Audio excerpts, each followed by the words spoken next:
कि गाय जब अपने बछड़े को दूध पिलाए और बछड़े के मुख पर जो फेन आए, उस फेन को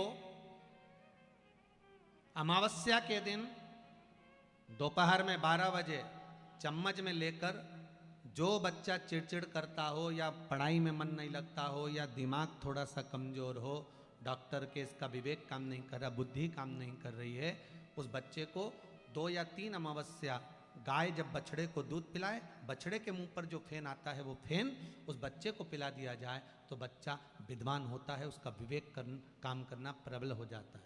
7 स्थान ऐसे हैं जहां चंदन की मात्र उंगलियां लगा देने से ही शिव पितृलोक के पितरों को मुक्ति प्रदान करके वैकुंठ लोक का निवास दे देते हैं। 7 स्थान।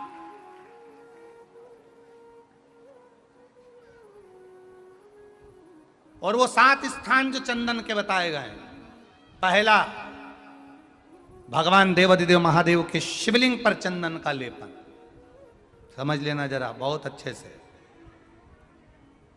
आपको लगता है स्वप्न में कोई मुर्दे दिख रहे हैं या कोई जल रहा है या कोई मर रहा है या कोई चला गया है, ऐसा भय लगता है। बच्चों को मानी भेजूंगी ऐसा हो जाएगा, पति को मानी भेजूंगी ऐसा हो जाएगा, कोई हमारे कोई गलत तो नहीं कर रहा है, आपको लगता है। 7 स्थान चंदन के बताएं महाराज। पहला शिवलिंग, दूसरा जहां गणेश जी का स्थान है, मालूम है ना सबको, जम के बोलो जरा, मालूम है ना सबको, जहां गणेश जी का स्थान है वहां अलग से गणेश जी बैठे, वहां नहीं, शिवलिंग में जलाधारी के ठीक सामने, राइट में गणेश, लेफ्ट में कार्तिकेय, बीच में अशोक सुंदरी।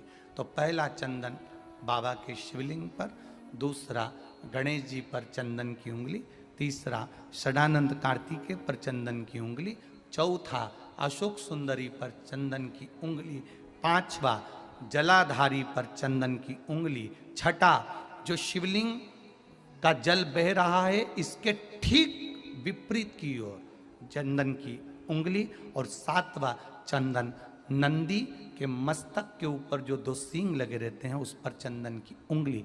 ये कब लगाई जाती है? या तो अमावस्या के दिन आपको लगता है कि हमारे पूर्वजों का उद्धार नहीं हुआ, हमारे पूर्वजों का कल्याण नहीं हुआ, कहीं अधोगति में कोई चला गया है, उसका बस एक बार, रोज नहीं जरूरत है, प्रतिदिन जरूरत ही नहीं,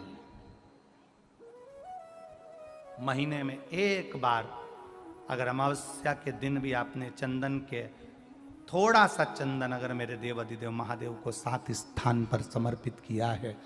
अशोक यहाँ पर वर्णन कर रही है, मैना, धन्या और कला की कथा कह रही है।